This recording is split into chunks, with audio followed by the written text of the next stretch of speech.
Hello students, welcome to the channel class 12th chemistry solution chapter continue. Last lecture में हमने concentration terms पढ़ी, उनसे related numerical solve किए. अभी एक स्क्रीन पे आपको दिख रहा है पेपर पे सबसे ऊपर मोलैलिटी का ही आपको यहाँ पे दिखेगा, एक एग्जाम्पल लिखा हुआ है. इसके बाद जो आज हम स्टार्ट करने जा रहे हैं वो टॉपिक है इक्विवेलेंट मास. देखिए मॉलिक्यूलर मास के बारे में हम बचपन से पढ़ते आए हैं कि जब भी एटम्स मॉलिक्यूल्स बनाते हैं तो वहाँ पे जब हम मॉलिक्यूलर वेट हमें जब कैलकुलेट करना होता है तो हम इंडिविजुअल एटम्स के मास को क्या करते हैं, प्लस करके हम मॉलिक्यूल का मास निकालते हैं. लेकिन यहाँ पे देखिए इक्विवेलेंट टर्म यूज़ हुई है. इक्विवेलेंट मास जो होता है, जनरली इक्विवेलेंट मास का जो यूज़ है वो हम नॉर्मेलिटी में करते हैं. तो यहाँ देखिए इक्विवेलेंट मास का जो फॉर्मूला है सिंपल, वो है मॉलिक्यूलर वेट, जिसके बारे में हम पढ़ते आए हैं, upon x factor. X factor क्या होता है? एक्स फैक्टर को हम वैलेंसी फैक्टर के नाम से भी जानते हैं. वैलेंसी फैक्टर का मतलब है कि जब भी हम इक्विवेलेंट मास निकालते हैं तो जो हमारा सब्सटेंस होगा, मतलब एक्स जो होगा हमारा, जो वो या तो एसिड होगा या बेस, एसिड बेस या फिर साल्ट हो सकता है. तो देखिए फर्स्ट हम केस लेते हैं एसिड का, कि जब भी हमें इक्विवेलेंट मास निकालना हो और हमारे पास एसिड प्रेजेंट हो. तो देखिए यहाँ मैंने एग्जांपल लिया H2SO4 का, जो कि सल्फ्यूरिक एसिड है. यहाँ पे सल्फ्यूरिक एसिड के लिए एक्स जो होगा वो क्या होगा, जब भी हम एसिड का केस लेंगे तो वहाँ पे हमें बेसिसिटी कैलकुलेट करनी पड़ेगी. बेसिसिटी का मतलब है कि कितने H पॉजिटिव आयंस दे रहा है वो सोल्यूशन के अंदर. तो यहाँ पे देखिए H2SO4 में 2 H प्लस आयंस आ रहे हैं, इसलिए इसकी बेसिसिटी कितनी होगी 2. यानी कि जब भी हम इक्विवेलेंट मास निकालेंगे H2SO4 का तो मोलिकुलर वेट अपॉन एक्स, यानी कि molecular weight of H2SO4 upon x, जो बेसिसिटी होगी इसकी जो कि 2 है, यहाँ पे 2 लिखिए. तो इस तरीके से हम इक्विवेलेंट मास निकाल सकते हैं किसी भी एसिड का. नेक्स्ट में देखिए मैंने HCl का एग्जांपल लिया है, वही मोलिकुलर मास लिखेंगे और यहाँ पे किसी भी सॉल्यूशन में HCl कितना H पॉजिटिव दे सकता है, 1 दे सकता है, इसलिए मोलिकुलर वेट अपॉन 1. यहाँ देखिए हम हर बार ये समझे कि जितने हाइड्रोजन प्रेजेंट है फॉर्मूले में उसी के अकॉर्डिंग हम बेसिसिटी निकाल सकते हैं किसी एसिड की, तो गलत है. देखिए यहाँ पे मैंने H3PO4, H3PO3, H3PO2 3 एग्जांपल्स लिए हैं. फर्स्ट एग्जांपल में देखिए हम सबसे पहले अगर हम इन फॉर्मूलों के अकॉर्डिंग चलें तो देखिए तीनों में ही हाइड्रोजन कितने हैं, 3 है, यानी कि 3 H पॉजिटिव लें. अगर हम उस कंसेप्ट के अकॉर्डिंग चलें तो देखिए ये ज़रूरी नहीं है कि जितने H पॉजिटिव हों वो सारे ही सॉल्यूशन के अंदर वो दे रहा हो. जो आपका एसिड है वो कम्प्लीटली आयनाइज हो रहा है, ऐसा बिल्कुल भी ज़रूरी नहीं है. इसलिए सबसे पहले हम इनके फॉर्मूले यानी कि उनके स्ट्रक्चर फॉर्मूले के स्टडी करेंगे. यहाँ पे H3PO4 में देखिए ऑक्सीजन और हाइड्रोजन के 3 बॉन्ड बने हुए हैं डायरेक्ट. H3PO3 में 2 बॉन्ड है, H3PO2 में 1 बॉन्ड है. तो यहाँ पे देखिए अगर 3 बॉन्ड है, यहाँ पे देखिए ऑक्सीजन जो है हाईली इलेक्ट्रोनेगेटिव है हाइड्रोजन के कंपैरिजन में, तो ये इजीली H पॉजिटिव दे देगा. इस तरीके से तीनों H पॉजिटिव हमें इजीली मिल जाएंगे. तो H3PO4 की जो बेसिसिटी होगी वो 3 होगी. सेकेंड केस में 2 हाइड्रोजन ऑक्सीजन से अटैच है और 1 फॉस्फोरस से है, तो ये हाइड्रोजन जो है ये बिल्कुल भी डोनेट नहीं करेगा. यहाँ से जो H पॉजिटिव जाएंगे ये दोनों जाएंगे, इसलिए H3PO3 की जो बेसिसिटी है वो 2 होगी. और नेक्स्ट में H3PO2 में 1 जाएगा, इसलिए इसकी बेसिसिटी 1 होगी.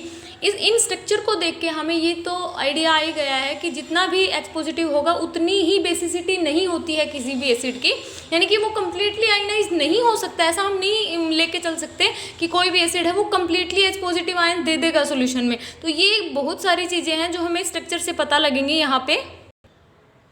ये तो था एसिड का केस. अभी देखिए नेक्स्ट पढ़ेंगे हम बेस के केस में, कि अगर आपके एसिड की जगह बेस प्रेजेंट हो और हमें क्या निकालना हो, यहाँ पे इक्विवेलेंट मास निकालना हो, तो एक्स जो बेस होता है उसके केस में molecular weight upon x, valency factor जो था वो एक्स हमारा एसिडिटी होगा, यानी किसी भी एक्स उसकी बेस की जो एसिडिटी होगी वो होगी how much hydroxide ions donate, यानी कि कितने OH आयंस वो दे रहा है. यहाँ पे देखिए कैल्शियम हाइड्रोक्साइड में CaOH ट्वाइस में देखिए 2 OH आयन है, यानी कि इसकी जो एसिडिटी होगी वो कितनी होगी 2.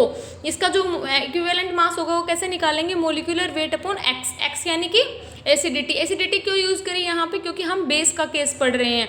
तो यहाँ पे अगर हमारा एल्यूमिनियम हाइड्रोक्साइड होगा तो यहाँ देखिए AlOH3, यहाँ पे देखिए x कितना होगा 3 होगा, NaOH में 1 होगा. तो इस तरीके से हम किसी भी बेस का भी इक्विवेलेंट मास निकाल सकते हैं, जैसा कि हमने एसिड का पढ़ा. नेक्स्ट जो केस है वो हमारा है सोल्ट का। तो देखिए सोल्ट के केस में जो x होगा, हमारा जो फॉर्मूला है मोलिकुलर वेट अपॉन x, देखिए फॉर्मूला क्या है हमारा, मोलिकुलर वेट अपॉन x। ये जो x है सोल्ट के अंदर, ये जो x है ये क्या होगा, total positive charge on cation, यानी कि कैटायन के ऊपर कितना टोटल पॉजिटिव चार्ज होगा, या फिर हम ये भी बोल सकते हैं total negative charge on anion. हम पॉजिटिवली चार्ज कंसीडर करके चल रहे हैं। फर्स्ट एग्जांपल में देखिए Na2CO3, यहाँ पे आपने सोडियम कार्बोनेट लिया है, यहाँ पे Na क्या है हमारा कैटायन, और इसने बोला है total positive charge on cation. एक Na पे कितना होता है +1, 2 Na पे कितना हो गया +2, यानी कि यहाँ पे एक्स फैक्टर जो है वो कितना हो गया +2। AlCl3 की बात करें तो यहाँ पे देखिए 3 माइनस होगा और एल्यूमिनियम पे कितना होगा 3+ होगा, यानी कि यहाँ पे भी जो एक्स फैक्टर है वो कितना होगा 3।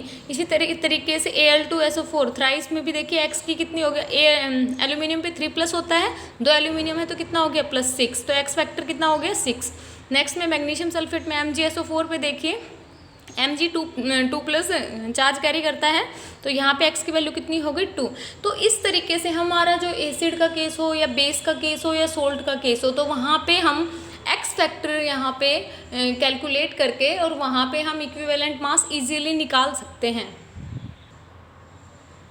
देखिए यहाँ पे एक एग्जांपल लिखा है, यहाँ पे H2SO4 NaOH Na2CO3 का क्या निकालना है, हमें इक्विवेलेंट वेट निकालना है। तो हम तीनों को रिकॉग्नाइज करेंगे यहाँ से। तो देखिए सबसे पहला हमारा एसिड है, दूसरा बेस है और तीसरा सोल्ट है। तो जनरल फॉर्मूला जो है हमारा इक्विवेलेंट वेट का वो क्या है, molecular weight upon x means क्या, एसिड के लिए बेसिसिटी और बेस के लिए एसिडिटी, और आपका जो सोल्ट होगा उस केस में हम क्या लेते हैं, total positive charge on cation या फिर total negative charge on anion. तो देखिए फर्स्ट में हमारा एसिड है H2SO4 का, ऊपर हमने मोलिकुलर वेट लिया, अपॉन एक्स फैक्टर कितना है 2, सोल्व कर लिया। नेक्स्ट में बेस में क्या किया, ऊपर हमने मोलिकुलर वेट लिया, नीचे क्या लिया हमने, यहाँ पे एसिडिटी ली बेस की, वो कितनी हो गई 1, क्योंकि 1 OH प्रेजेंट है। नेक्स्ट हमारा सोल्ट है, सोल्ट में क्या किया हमने, ऊपर मोलिकुलर वेट लिया और अपॉन में क्या आएगा एक्स फैक्टर, यानी कि total positive charge on cation. यहाँ पे देखिए टोटल पॉजिटिव चार्ज कितना होगा, Na+1 होता है, Na2 है तो 2+ हो गया। तो यहाँ पे देखिए अपॉन में 2 करके इसको आगे सोल्व कर लेंगे। लेकिन देखिए कई बार एसिड बेस की इन कंसेप्ट से अलग चल के हमें कई बार क्वेश्चन में रिएक्शन दे देता है एग्जामिनर, यानी कि इस रिएक्शन के अकॉर्डिंग हमें बताना होगा कि इसका इक्विवेलेंट वेट कितना होगा। देखिए जैसा कि इसमें दे रखा है H2SO4 का रिएक्शन कराया NaOH से टेम्परेचर की कंडीशंस में, NaHSO4 मिला प्लस H2। यहाँ पे क्या हुआ, यहाँ पे जो हाइड्रोजन था वो कहाँ चला गया, यहाँ पे जो हाइड्रोजन था यहाँ पे Na का पॉजिटिव चार्ज और SO4 का नेगेटिव चार्ज, यानी कि 2+ और 2 नेगेटिव बनाने के लिए यहाँ पे जो हाइड्रोजन है वो मूव कर गया, यानी कि जो हमारा प्रोडक्ट बना वो क्या बना, NaHSO4। तो जो प्रोडक्ट बना वहाँ पे देखिए यहाँ पे H2SO4 में से सिर्फ एक हाइड्रोजन मूव हुआ है, यहाँ से देखिए सिर्फ एक हाइड्रोजन मूव हुआ है इसके अंदर, और एक हाइड्रोजन का जो है H+ आयन का यहाँ से मूवमेंट नहीं हुआ, यानी कि कितने आपके जो H पॉजिटिव आयन से वो मूव हुए, 1 हुआ। तो यहाँ पे हम जो बेसिसिटी का जो कंसेप्ट है, यानी कि बेसिसिटी एक्स फैक्टर है, उसमें हम 2 नहीं लिखेंगे, H2 होने के बावजूद भी एक हाइड्रोजन यहाँ से रिप्लेस हुआ है, इसीलिए x की वैल्यू कितनी होगी 1। यानी कि अगर हम इंडिविजुअली H2SO4 की बात करें तो वहाँ पे जो वैलेंसी फैक्टर होगा वो ओबियसली 2 होगा, लेकिन अगर हम रिएक्शन की बात करें तो कितने H पॉजिटिव आयन मूव कर रहे हैं, तो इस रिएक्शन के अनुसार कितने कर रहे हैं, 1 कर रहा है, मतलब कि इसका जो बेसिसिटी फैक्टर होगा वो कितना होगा 1 होगा।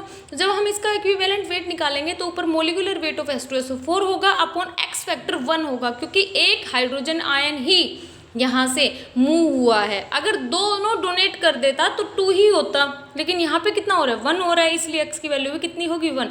यानी कि हम ये कहना चाह रहे हैं कि जब भी क्वेश्चन में आपके रिएक्शन दे रखा है और रिएक्शन के अकॉर्डिंग हमें इक्विवेलेंट मास निकालना है, चाहे वो एसिड का हो, बेस का हो या फिर सोल्ट का हो, तो हम एसिड में देखेंगे कितने H पॉजिटिव आयन हो रहे हैं या फिर कितने OH नेगेटिव, या फिर कितना चार्ज आ रहा है आपके कैटायन के ऊपर, तो उसके अकॉर्डिंग हम डिसाइड करेंगे एक्स फैक्टर को। तो देखिए if reaction is given in question then the question decide the value of x, otherwise basicity concept will be allowed. यानी कि अगर रिएक्शन दे रखा है तो ऑब्वियसली हम रिएक्शन वाले कंसेप्ट को प्रिफर करेंगे, और अगर रिएक्शन नहीं गिवन है क्वेश्चन में तो हम सिंपल हमारा बेसिसिटी का या एसिडिटी का जो भी कंसेप्ट है जो कि हम पढ़े हैं अभी थोड़ी देर पहले, उसको हम यहाँ पे लागू करेंगे। तो वही है, एक तरफ हमारा मोलिकुलर वेट होता है, एक तरफ हमारा इक्विवेलेंट वेट होता है।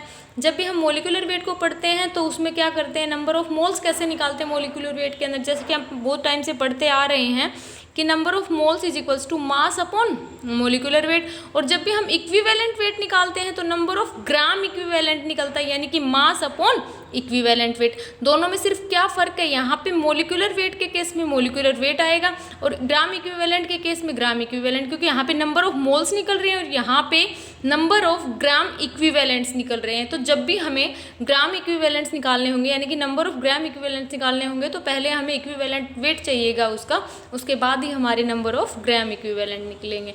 तो इस तरीके से हम इन चीज़ों को, जो हमारे बेसिक कंसेप्ट हैं, उनको पढ़ सकते हैं। आपको कोई भी प्रॉब्लम हो तो आप मुझे कमेंट बॉक्स में बताएं कि आपको इस टॉपिक के रिगार्डिंग कोई प्रॉब्लम है, तो मैं आपकी हेल्प करूंगी। नेक्स्ट लेक्चर में मैं आपके डाउट्स क्लियर करने की कोशिश करूंगी। तब तक के लिए बाय।